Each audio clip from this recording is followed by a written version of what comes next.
Permission ఇచ్చేసాడా madam? ఇప్పుడు నేను డబ్బుల కోసం అడిగాను. సినిమాలు ఆపేయమంటే సినిమా ఎలా తీసాడు మేడం? నాతో కలిసినప్పుడే బ్యాక్ డోర్ అయ్యింది. నేను ఆ సెట్స్కి వెళ్ళిన పిక్చర్స్ కూడా ఉన్నాయి, మీకు కావాలంటే చూపిస్తాను. బ్యాక్ డోర్ మూవీలోని తన సెట్స్కి నేను వెళ్ళాను. నేను వద్దంటే సినిమా ఎలా తీస్తాడు? 3 years అవుతుంది సార్. ఏం సినిమా అండి అది? ఏం సినిమా?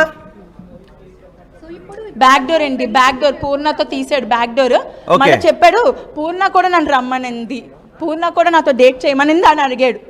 అది నాతోనే చెప్పాను. నేను ఆ డైరెక్టర్ కూడా కాల్ చేసి ఆ విషయం చెప్పాను. మరి మీరు అడిగారా పూర్ణని? నిజమేనా? మీరు అడిగారా పూర్ణని? ఆయన అలాగే మాట్లాడతాడని చెప్పాడు ఆయన.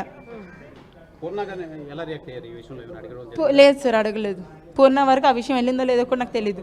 పూర్ణ నన్ను రమ్మని చెప్పిందని చెప్పి నాతో నాకు డైరెక్ట్ చెప్పాడు. Okay okay okay okay madam, ఇది ఆఫీస్ అయితే మరి అపార్ట్మెంట్ అందరికి వైఫ్ అని ఎందుకు చెప్తున్నాడు? వాళ్ళందరూ సాక్ష్యం చెప్తున్నారు కదా, వైఫ్ అని చెప్పాడు. గృహప్రవేశం ఇద్దరు కలిసి పూజలు చేశారని చెప్పాడా? అది ఎలా చేశారు మరి? చెప్పాడా వైఫ్ తో? నిజమా నక్షత్ర గారు? నక్షత్ర గారు నిజమా మీరు చెప్పింది నిజమా? వైఫ్ అని అందరికీ పరిచయం చేశాడు అమ్మాయిని? సార్ అమ్మాయి పేరు వంశీ ధర్మజ్ఞ. నక్షత్ర గారు అమ్మాయిని వైఫ్ అని పరిచయం చేశాడా? రాజమండ్రి ధవళేశ్వరం. నక్షత్ర గారు అమ్మాయిని వైఫ్ అని పరిచయం చేశాడా? నిజమాది? నక్షత్ర గారు ధర్మజ్ఞ అమ్మాయి పేరు. సార్ ఇక్కడ సార్ చెప్పండి సార్. అమ్మాయిని వైఫ్ అని పరిచయం చేశాడా అపార్ట్మెంట్ లో? నిజమేనా?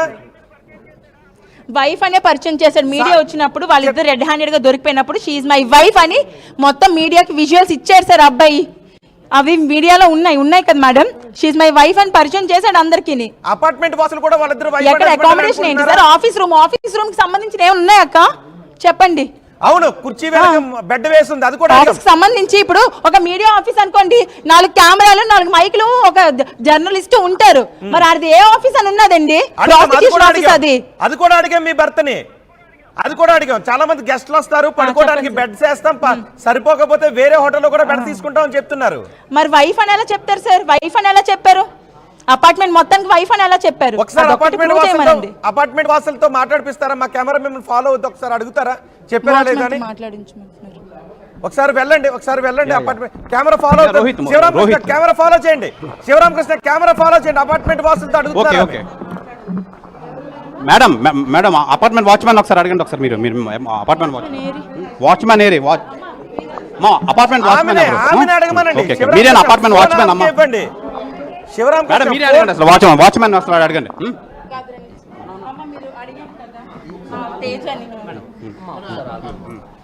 తేజ అని అడిగాను కదమ్మా. తేజ ఇక్కడ ఉంటున్నాడంటే ఇక్కడ ఉంటున్నారని చెప్పారు కదా, ఎన్నాళ్ళ నుంచి ఉంటున్నారమ్మా? 3 months. ఏమని చెప్పాడమ్మా అమ్మాయి గురించి? వైఫ్ అని అన్నారు. వైఫ్ అని చెప్పారా? ఇద్దరు గృహప్రవేశం పూజలు చేశారు. అంటే అకామిడేషన్ ఇచ్చిన వాళ్ళతో వైఫ్ అని చెప్పుకొని పూజలు చేస్తారా సార్? చెప్పండి సార్. ఇది వాచ్మెన్ కన్నా ఇక్కడ అంతకన్నా బలమైన సాక్ష్యం ఇంకేముంటుంది సార్? అవును, బలమైన సాక్ష్యం ఇంకేముంటుంది సార్? మీరు చేస్తున్న వాడికి సాక్ష్యం ఏంటని కూడా అడిగాడు మమ్మల్ని ఆయన. మీరు స్టేట్మెంట్ ఎలా ఇస్తారు? సాక్ష్యం ఏముంది? ఆమె ఏదో ఆరోపణ చేసింది డబ్బుల కోసం, మీ దగ్గర ఉన్న సాక్ష్యం ఏంటి అని అడిగాడు ఆయన. 3 floors ఉన్నాయి కదా, వాళ్ళని కూడా అంటే ఇంటి ఎదుర్కొంటుంటారు కదా, ఆమెను కూడా అడగాలి సార్. ఇంకా మిగతా 3 floorలో ఉన్న ఫ్యామిలీస్ కూడా అడగమంటున్నారు సార్. అందరికీ తెలుసు